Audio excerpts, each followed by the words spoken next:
نابودی کے لیے باواز بلند صلوات۔ اللہم صلی علی محمد وآل محمد۔ قائم آل محمد ناموس دہر کے ظہور میں تعجیل کے لیے باواز بلند صلوات۔ اللہم صلی علی محمد وآل محمد۔ کوئی بھی عزادار خالی دامن نہ جائیں۔ تمام عزاداران امام حسین علیہ السلام کی دعاؤں کی مقبولیت منظوریت کے لیے باواز بلند صلوات۔ اللہم صلی علی محمد وآل محمد۔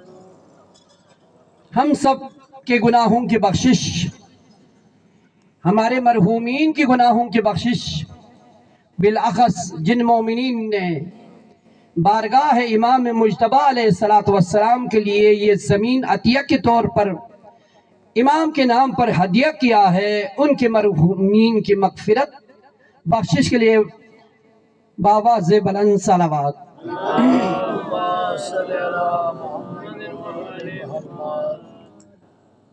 عزیزان محترم، چونکہ آج تمہید کی مجلس ہے،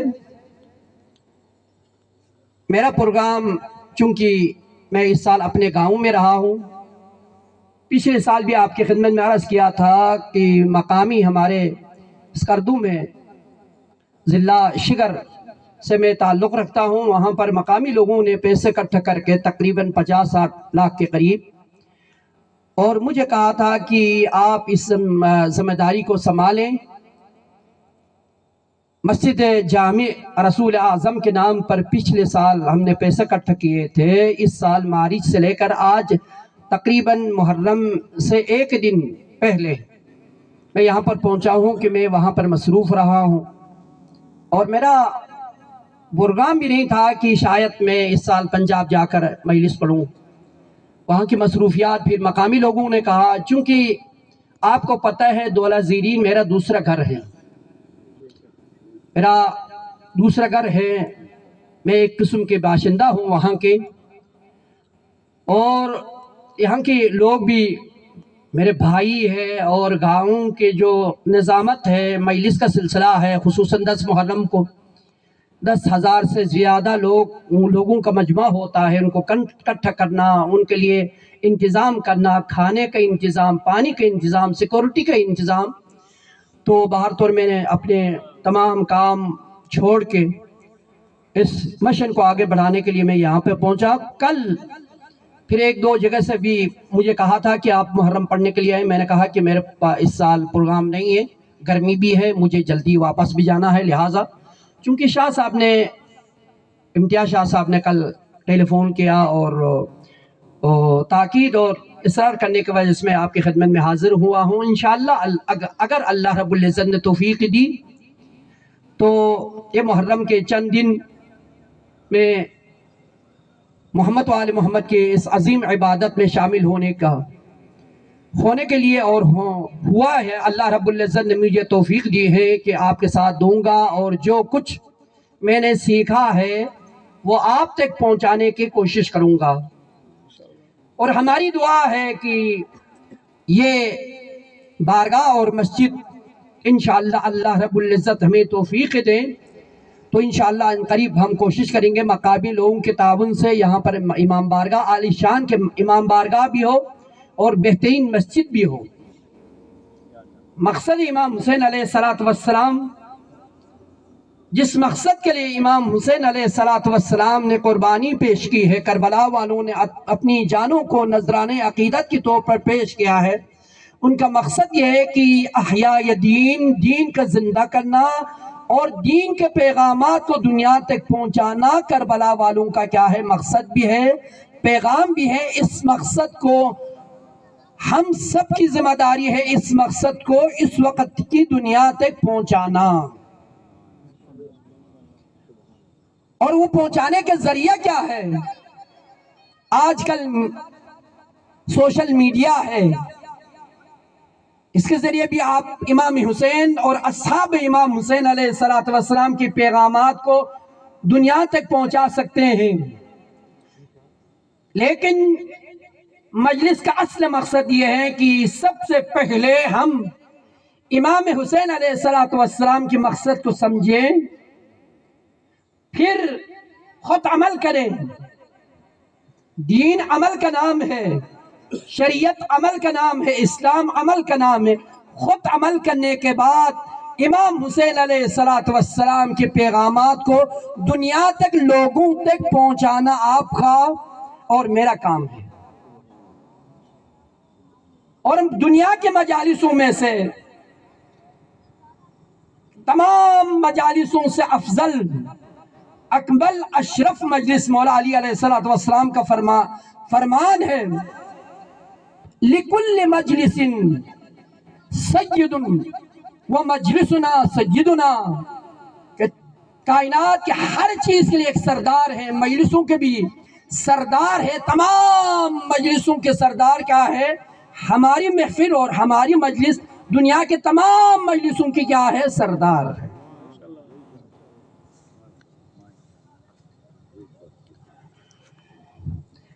میں جانتا ہوں کہ یہاں کا جو مجمع ہے وہ شیعہ سنی کا مکس مجمع ہے،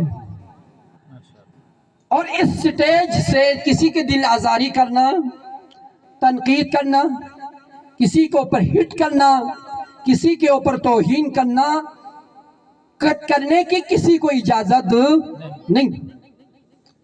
اس لیے امام حسین علیہ السلام کا جو مشن ہے، مقصد ہے، وہ دلوں کو جوڑنے کے لیے کربلا میں امام حسین تشریف لائے ہیں. دلوں کو توڑنے کے لیے کربلا میں حسین تشریف نہیں لائے. یہ پیغامات ہونا چاہیے. بے شمار کر کے لوگ ہم نے بے شمار کر دیے. یہ رحمت کا دروازہ ہے. جنت کے 8 دروازے میں نے آپ کے خدمت میں پہلے بھی عرض کیا ہوں. شاید میری اس گفتگو کو پہلے اگر کسی نے نہیں سنایا، میں خلاصتاً آپ کے خدمت میں عرض کر رہا ہوں. جنت کے کتنے دروازے ہیں؟ 8 دروازے ہیں. آپ نے پچھلے سال سنا ہے. جن لوگوں نے نہیں سنا ہے، میں مختصراً آپ کے خدمت میں عرض کرتا ہوں. میرے کہنے کا مقصد یہ ہے کہ یہ مجلس امام حسین سے رحمتوں کا دروازہ کھلتا ہے. یہ ذہن میں رکھنا ہے. رحمت کا دروازہ کبھی بند نہیں ہوتا ہے. اور قیامت کے دن ہم جیسے گناہگار جس دروازے سے گزر کر جنت میں جائیں گے، وہ اللہ کی رحمت کا دروازہ ہے.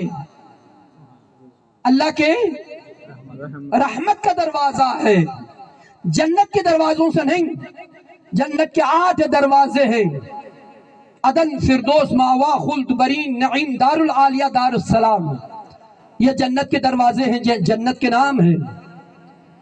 ان دروازوں سے گزرنے کے لیے عبادت کا ہونا شرط ہے.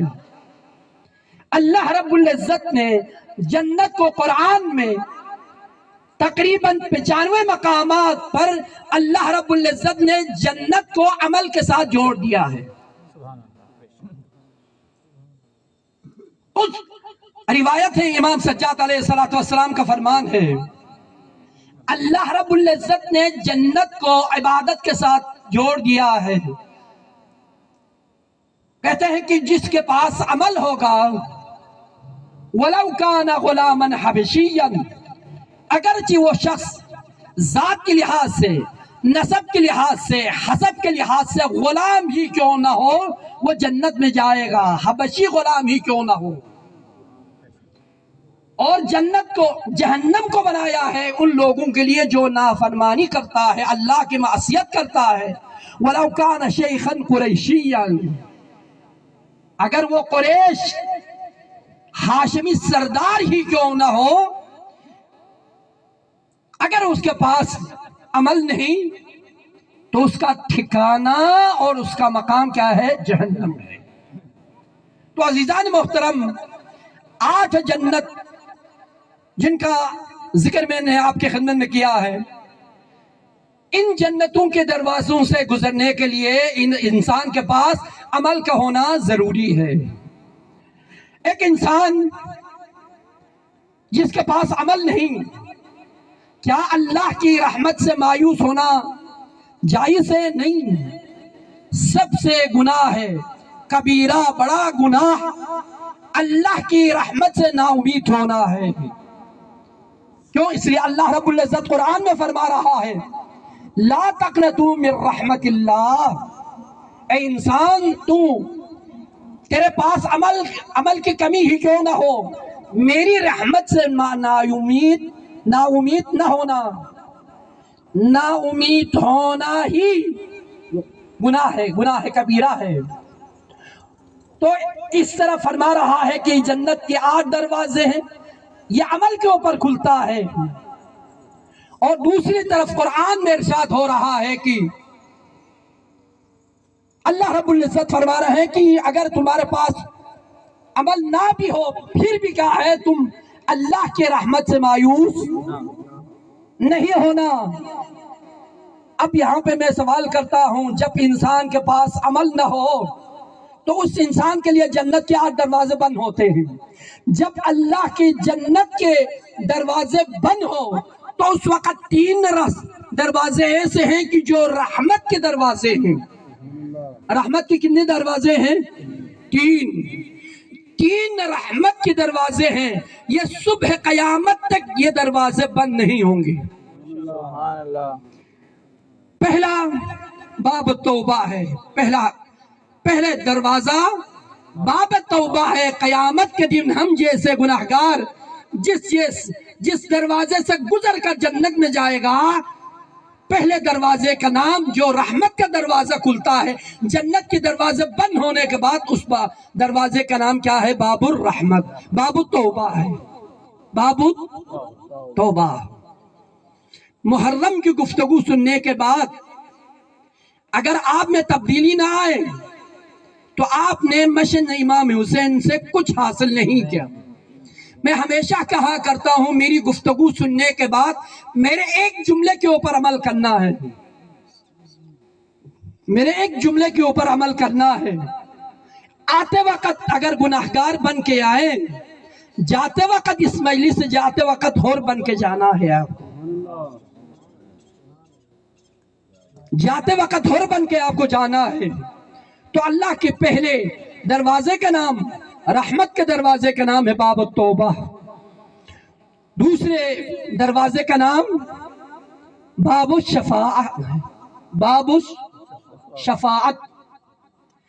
یہ شفاعت کے بھی کچھ شرط ہیں، شفاعت کے ذریعے قیامت کے دن ہم جیسے گناہگار انسان جنت میں جا سکتا ہے۔ 2 دروازے رحمت کے، اور تیسرا جو دروازہ ہے رحمت کا وہ ہے باب ولایت اہل بیت۔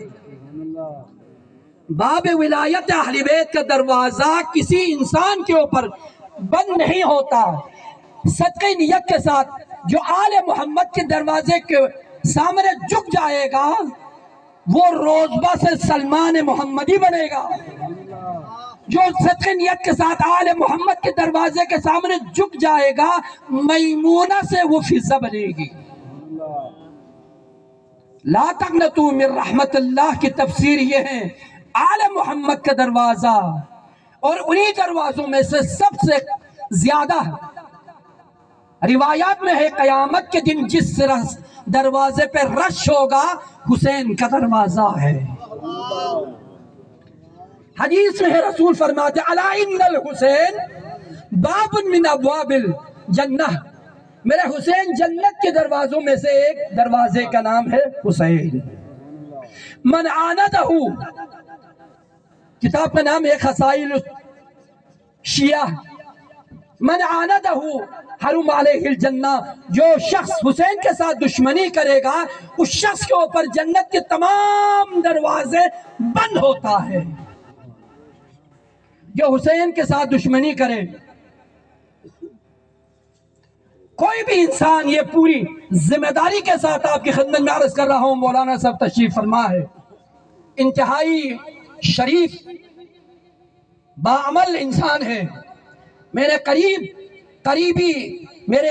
قریبی ساتھیوں میں سے ایک ساتھی ہیں کہ مولانا ظفر صاحب، اللہ رب العزت ان کو تندرستی، صحت، سلامتی عطا کریں، مزید دین اور عزاداری کی خدمت کرنے کی توفیق عطا کریں۔ تو حسین کا دروازہ کبھی بند نہیں ہوتا، اور حسین کے اجازت کے بغیر کوئی انسان جنت میں نہیں جا سکتا.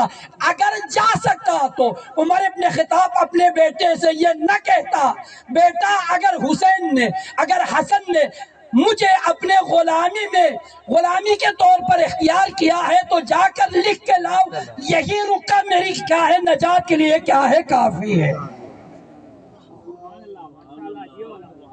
جی اگر حسین کے بغیر کوئی جنت میں جا سکتا ہے تو خلفاء کو جانا چاہیے تھا. یہ روایت ہے ہمارے پاس موجود.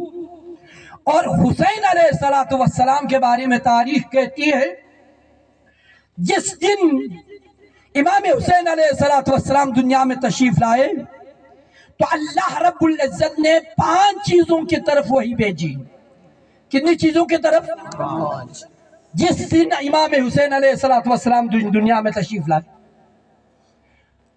اور اس نسب کو امام حسین علیہ السلام کے نسب کو قرآن میں 2 نام دیا گیا ہے, یا کوثر کہا ہے یا شجر طیبہ کہا. امام حسین کا مختصر پس منظر آپ کے خدمت میں پیش کرتا ہوں. قرآن نے 2 نام دیے ہیں اس نسب کو. یا قرآن نے کیا کہا ہے, اس کو کوثر کہا ہے, اِنَّا أَعْطَيْنَاكَ الْكَوْثَرَ, میرے حبیب گھبرانے کی ضرورت نہیں, میں نے تمہیں کوثر عطا کیا ہے. کوثر ایک بہت بڑا مضمون ہے, اس کو پیش کرنے کے لیے 10 مجالس چاہیے. اس نسب کو کوثر کہا ہے یا شجر طیبہ کہا ہے, یا شجر پاک شجرہ. اسی سلسلے میں جب مولا علی علیہ السلام سے سوال کیا مولا شجر طیبہ سے مراد کیا ہے, امام نے فرمایا انا علی ابن ابی طالب. شجر طیبہ سے مراد کیا ہے, میں علی ابن ابی طالب ہوں. کہا شجر طیب, اس کا ایک شاخ دنیا میں ہے میں ہوں, اور اس کا ایک شاخ کیا ہے جنت میں ہے, اس کو کہا جاتا ہے شجر طوبہ. شجر طوبہ. تو میں ہمیشہ کہا کرتا ہوں 2 چیزوں کا شجر طیبہ خالق سے جا ملتا ہے. ایک قرآن کا شجرہ خالق سے جا ملتا ہے, ایک محمد آل محمد حسین کا شجرہ خالق سے جا ملتا ہے. یہ خشک نہ ہونے والا سمندر ہے, ختم نہ ہونے والا خزانے کا نام ہے شجر طیبہ. تاریخ کہتی ہے یہ نسب نہ کہیں اٹکا ہے نہ بٹکا ہے. اللہ رب العزت نے اس شجر طیبہ کو ہدایت دینے کے لیے اور کائنات کو ہدایت لینے کے لیے پیدا کیا ہے. کتنا عظیم ہے یہ نسب امام حسین علیہ السلام کا. اور ہم سمجھتے ہیں کہ محرم کے 10 مجلس پر گزار کرنے کے بعد ہم نے امام حسین علیہ السلام کے اوپر احسان کیا. نہیں, خدا کی قسم ہمارے بدنوں کے اوپر جتنے بال نہیں, جتنے امام حسین علیہ السلام کے احسانات ہیں ہمارے اور اسلام کے اوپر, ہمارے جسم کے اوپر جتنے بال نہیں, جتنے حسین ابن علی کا احسانات ہے اسلام اور مسلمانوں کے اوپر, ہمارا ہر بال حسین کے کیا ہے احسانات کے ساتھ جڑے ہوئے ہیں. حسین کے اگر خدا کی قسم کربلا امام حسین علیہ السلام کربلا میں تشریف نہ لاتے تو اس وقت ہم اپنے میتوں کو کفن میں رکھنے کے بجائے آگ میں رکھتے. ہمارے ہاتھوں پہ قرآن کے بجائے ناول کے کہانیاں ہوتی, ہمارے ماں بہنوں کے سروں کے اوپر چادر نہ ہوتی. یہ حسین کی شہادت کا صدقہ ہے. جس طرح حسین نے کلمے کو بچایا ہے, اسی قرآن کی آیت کہہ رہی ہے کہ جو اللہ کے راہ میں شہید ہوتا ہے وہ ان کو مردہ نہ کہو, یہ زندہ ہے. تم ان کی حقیقت کو سمجھنے سے کیا ہے قاصر ہوں. اب اس کا مقصد کیا ہے, جس مقصد کے لیے شہید نے قربانیاں پیش کی ہے, جب تک وہ مقصد زندہ ہے اس وقت تک شہید بھی کیا ہے؟ زندہ ہے۔ اگر حسین ابن علی نے کلمے کے لیے قربانی دی ہے تو جب تک کائنات میں لا الہ الا اللہ محمد رسول اللہ کی یہ کلمہ گلدستہ آذان سے بلند ہو رہی اس وقت تک کیا ہے؟ حسین ابن علی کیا ہے؟ زندہ ہے۔ اور حسین کے جو احسانات تھے وہ ہم کسی وقت بھی ادا نہیں کرتے، نہ کر سکتے ہیں۔ کیوں؟ اللہ رب العزت نے ہمیں حسین جیسا امام عطا کیا۔ صبح قیامت تک انسان سجدے میں سر رکھ کر اللہ کا شکریہ ادا کرے پھر بھی کیا ہے؟ اللہ کا شکر ادا نہیں کر سکتا ہے۔ امام حسین علیہ السلام جب دنیا میں تشریف لائے بس تبرکن اور تیممن، یہی حدیث آپ کی خدمت میں عرض کر کے میں سٹیج کو حوالے کرتا ہوں مولانا صاحب کے۔ 5 چیزوں کے طرف اللہ رب العزت نے وحی بھیجی۔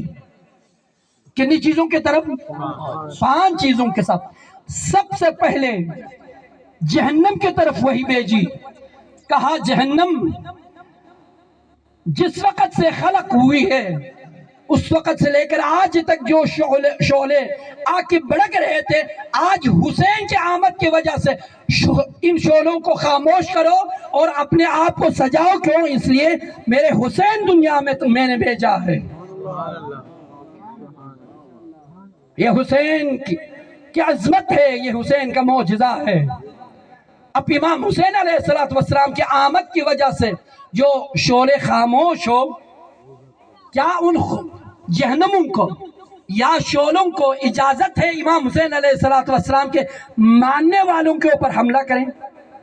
نہیں، اس لیے کہ کہا جاتا ہے کہ جس دل میں حسین ہے وہ اس کا بدن کبھی جلتا نہیں، سڑتا نہیں۔ ایک سب سے پہلے جہنم کی طرف وحی ہوئی اور دوسری وحی ہوئی کس کی طرف؟ جنت کی طرف۔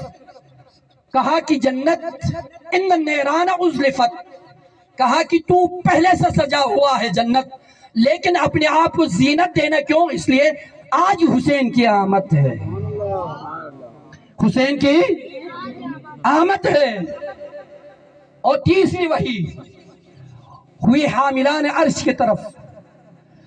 کہا کہ وہ فرشتے جو عرش کو اٹھائے ہوئے ہیں، کہا کہ تم اپنے آپ کو زینت کر کے مزین کر کے عرش کے ارد گرد گھومنا ہے اور حسین کے خالق کی تسبیح پڑھنا ہے، سبوح قدوس، خوشی میں، اس لیے کہ آج حسین کی کیا ہے؟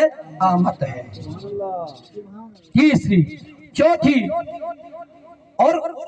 چوتھی جو وحی بھیجے ہیں حور العین کی طرف۔ حور العین، حور کا معنی ہے سفید، عین کا معنی ہے کہ موٹی آنکھیں والی۔ حور العین سے کہا گیا اپنے آپ کو زینت دو اور ایک دوسرے کو مبارکباد دو، بغل گیر ہو کر مبارک دو۔ کیوں؟ اس لیے کہ آج میرا حسین دنیا میں آ گیا ہے۔ اور 5ویں چیز جس کی طرف حسین کی آمد 3 شعبان کو اللہ رب العزت نے خوشی میں وہی بھیجی ہے، وہ ہے جناب جبرائیل کی طرف۔ جناب جبرائیل کی طرف وہی بھیجی۔ کہا جبرائیل آج حور العین کے پروں سے ایک کرتا تیار کرنا ہے، قمیض تیار کرنا ہے۔ جبرائیل سے کہا جا رہا ہے کہ جبرائیل آج کی خوشی میں حور العین کے پروں سے ایک قمیض تیار کرنا ہے، اس قمیض کو لے کر زمین پہ فرش پہ جانا ہے، فرش پہ جا کر مصطفیٰ مرتضیٰ بطول کو مبارکباد پیش کرنا ہے۔ پیش کرنے کے بعد ان کو کہنا اس بچے کا نام سمیت حسینن، اس بچے کا نام حسین نہ رکھو۔ اور تاریخ کہتے ہیں جب امام حسین علیہ السلام کی ولادت ہوئی، حسین کی ولادت سے پہلے امام محمد تاقی علیہ السلام فرماتے ہیں صلی علی محمد، ذرا بلند آواز کے ساتھ درود پڑھیں، اللہ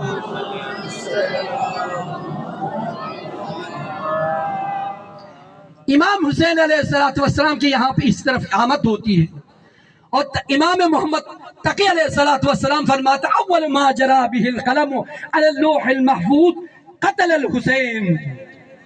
جب امام حسین علیہ السلام کی ولادت ہوئی تو قلم نے سب سے پہلے عرش کے سینے پر جو جملہ لکھا وہ یہ تھا کہ امام محمد تقی فرماتے ہیں یا حسین وا حسین، یا حسین وا حسین. اور یہ حدیث ہمارے بچے یاد کرتے ہیں، یاد ہیں، ان الحسین مصباح الہدی و سفینۃ نجا. مستدرک الوسائل میں روایت نقل کیا ہے 2 مرتبہ عرش الہی کی دائیں طرف بھی یہ حدیث لکھی ہوئی ہے، بائیں طرف بھی کہا ہے یہ حدیث لکھی ہوئی ہے، ان الحسین مصباح الہدی، یقیناً حسین ہدایت کا کیا ہے؟ چراغ ہے. وہ سفینۃ النجاہ، نجات کی کیا ہے؟